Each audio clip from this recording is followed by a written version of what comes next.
রোজাদাররা ছাড়া কেউ রাইয়ান দরজা দিয়ে ঢুকতে পারবে না। আবার বিশ্বনবী বললেন, একবার রাইয়ান দরজা দিয়ে ঢুকার সুযোগ যে পেয়ে যাবে, চিরকালের জন্য তার গলার তৃষ্ণা মিটে যাবে। রোজা রাখলে গলায় তৃষ্ণা হয় না? এই যে আল্লাহর খুশির জন্য এই তৃষ্ণাকে সহ্য করে আপনি রোজা রেখেছেন, এর ফলাফল হিসেবে রাইয়ান দরজা দিয়ে ঢুকা মাত্রই আপনার গলার তৃষ্ণা শেষ।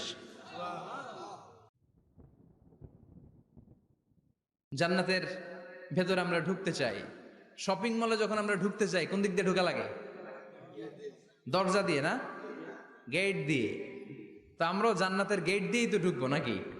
আমরা জান্নাতের কোনো না কোনো গেট দিয়ে ঢুকতে হবে। বিশ্বনবী ফরমান, বুখারীর বর্ণনা, ইন্নালিল জান্নাতি সামানিয়াতু আবওয়াব, জান্নাতের ভেতরে 8টা দরজা আছে।